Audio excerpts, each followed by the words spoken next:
अस्सलाम वालेकुम दोस्तों, अगर आप पाकिस्तान में कोई ऐसा कारोबार शुरू करना चाहते हैं जिसे कम पैमाने पर शुरू करके आहिस्ता आहिस्ता बड़ा किया जा सके तो आज की वीडियो आपके लिए बहुत अहम है। आज हम बात करेंगे goat farming business in Pakistan, यानी बकरी फार्मिंग के कारोबार में क्या 10 बकरियों से वाकई कारोबार शुरू किया जा सकता है, एक बकरी को पालने पर कितना खर्चा आता है, खुराक का खर्च कितना होगा, बकरी कौन सी खरीदनी चाहिए, बकरी फार्मिंग में मुनाफा कहाँ से आता है। सबसे अहम सवाल, क्या बकरी फार्मिंग वाकई मुनाफा कुछ कारोबार है।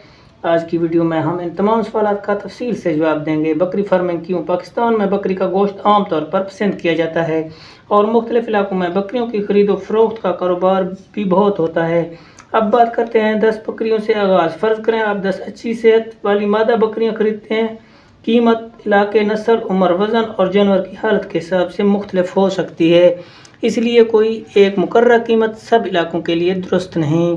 कौन सी नस्ल बेहतर है, ये सवाल बहुत लोग पूछते हैं कि पाकिस्तान में सबसे बेहतरीन बकरी कौन सी है, लेकिन हकीकत यह है कि हर इलाके और हर मकसद के लिए एक ही नस्ल का जानवर बेहतरीन नहीं होती। खुराक का क्या करें, बकरी फार्मिंग खुराक का खर्च बहुत अहम है। अगर आप हर चीज़ बाज़ार से महंगी खरीद कर दें तो प्रॉफिट कम हो सकता है। अगर आपके पास अपनी ज़मीन या सस्ता सब्ज़ चारा दस्तयाब है तो मुनाफा बेहतर हो सकता है। बकरियों को मुनासिब मिकदार में सब्ज़ चारा, मुनासिब फीड, साफ़ पानी और ज़रूरी मिनरल की ज़रूरत होती है।